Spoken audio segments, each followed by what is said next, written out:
OG వచ్చాడు, వచ్చాడు, వచ్చాడు. కొట్టాడు, కొట్టాడు అంటే ఒక రేంజ్‌లో కొట్టాడు. నిజంగా 3 రోజుల్లో 300,00,00,000 దగ్గర దగ్గర కలెక్షన్స్ వచ్చాయంటే ఎవడొస్తాడు? ఎవడు కొడతాడు? రమ్మనండి చూద్దాం. పవన్ కళ్యాణ్ గారు కొట్టలేదు, కొట్టలేదు 100,00,00,000 ఇప్పటివరకు మీ వాడి చరిత్రే లేదా అన్నారు. కొడితే 100,00,00,000 ఒకటే రోజు కొట్టిపడదొబ్బాడు. 3 రోజులు 300,00,00,000 ఏమనుకున్నారు ఆయన స్థాయి? ఏమనుకున్నారు ఆయన క్రేజు? చూస్తే ఆయన తగలబెట్టేసాడు రికార్డులన్నీ. అది ఆయన రేంజ్. ఇప్పటికి 4గో రోజు సోమవారం వచ్చింది. ఇంకా మంచి రిజల్ట్ అయితే కనిపిస్తుంది. ఎందుకంటే దసరా సెలవులు కావటం, సినిమాలకి అందరూ వెళ్ళాలనే ఒక మంచి ఉత్సాహం కావచ్చు. సినిమా టికెట్ల రేట్లు కూడా నాకు తెలిసి కొంతమంది ఫ్రెండ్స్ కూడా అన్నారు. టి టికెట్ల రేట్లు ఫస్ట్ 3 రోజులు ఉంచుకున్నారు. ఇంకా హౌస్‌ఫుల్ అవ్వాలి అంటే డెఫినిట్‌గా సినిమా టికెట్ల రేట్లు కొంచెం తగ్గించి ఉంటే థియేటర్‌కి వచ్చేవాళ్ళు ఎక్కువగా ఉంటారు. పవన్ కళ్యాణ్ గారి సినిమా ప్రతి ఒక్కడికి చూడాలని ఉంటది. ఇప్పటికే చాలామంది పవన్ కళ్యాణ్ గారి అభిమానులు 100% ఒక్కొక్కళ్ళు 2 సార్లు, 3 సార్లు చూసారు. కానీ మిగతా వాళ్ళకి కూడా ఆ ఇంట్రెస్ట్ ఉంటదిగా. కానీ అందరూ వేల పెట్టి కొనుక్కోరు. అంటే ఏంటి పవన్ కళ్యాణ్ గారి సినిమాకే ఎందుకు మాట్లాడుతున్నావు? ఏంటి పవన్ కళ్యాణ్ గారి సినిమాకి మాత్రమే మాట్లాడతావు మిగతా వాళ్ళకి మాట్లాడవంటే ఆళ్ళందరూ అనవసరం. పవన్ కళ్యాణ్ గారి సినిమా ప్రతి ఒక్కరు చూడాలనే సదుద్దేశంతో చాలామంది వెయిట్ చేస్తున్నారు.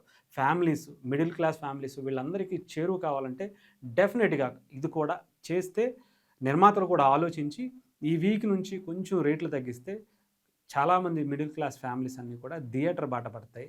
టికెట్లు కూడా అందుబాటులో ఉంటుంటే ఇంకా ఎక్కువ ఆక్యుపెన్సీ జరిగేటువంటి పరిస్థితి ఉంటది. రికార్డులు ఇంకా, ఇంకా, ఇంకా ఎళ్ళిపోయేటువంటి పరిస్థితి ఉంటది.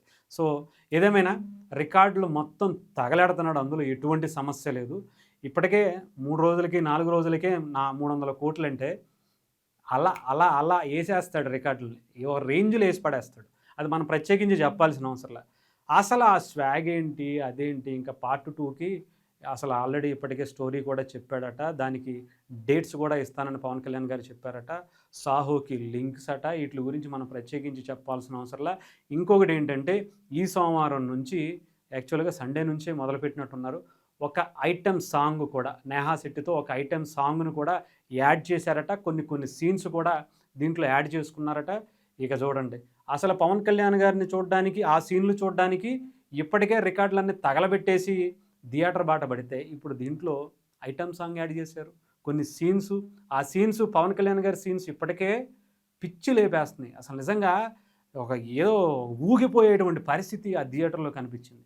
ఎస్పెషల్లీ చెప్పాలంటే ఆ ఏంటిది క్లైమాక్సు, ఇంటర్వెల్ తర్వాత పోలీస్ స్టేషన్ సీన్స్.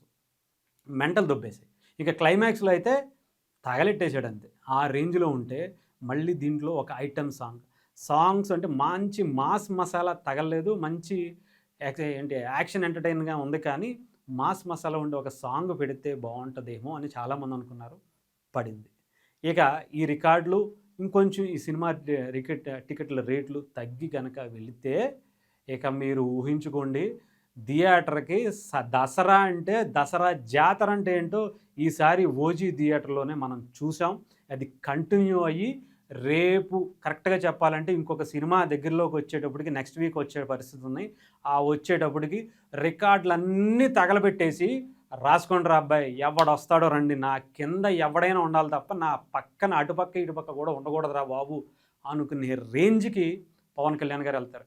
ఆఖరికి సుజిత్ భాయ్ చెప్తున్నాడు ఆయన ఇప్పటికి నేను ఊహించుకుంది, తీసింది ఓన్లీ ఒక 10% చూపిచ్చా. పార్ట్ 2లో ఇంకా చాలా ఉంటదని చెప్తున్నాడు. అంటే ఆయన ఉద్దేశంలో ఇంకొక వైల్డ్ యానిమల్‌గా చూపిచ్చాలని ఏమన్నా ఉందేమో. అసలు ఈ సీన్‌లకే ఫ్యాన్స్‌ని ఏం చేసేద్దాం శవాలు లేచిపోతాయి అంటే సరదాగా అనుకుంటే ఆయన సీరియస్‌గా తీసుకున్నాడేమో అనిపిచ్చింది. అలాగా ఈసారి కనిపిస్తే మీరింక 10% అలాంటిది 100% తీస్తే అసలు పవన్ కళ్యాణ్ గారి ఫ్యాన్స్ ఆగుతారా? అసల తెలుగు సినిమా ఫ్యాన్స్ అంటే అందరి హీరోల్లో పవన్ కళ్యాణ్ గారి అభిమానులున్నారు. అలాంటిది వాళ్ళేమైపోతారు? ఏం జేస్తారు? ఫ్యాన్స్‌కి ఇప్పటికే ఐ ఫీస్ట్ కాదు బ్లాస్ట్ అని చెప్పాలి. అలాంటిది మీరింకా 90% యాడ్ జేస్తే అరాచకమే ఇక. సో, ఏదేమైనా సరే 3 రోజుల్లో 300,00,00,000 ఎవడు కొడతాడు? ఎవడుంటాడు? రమ్మనండి చూద్దాం.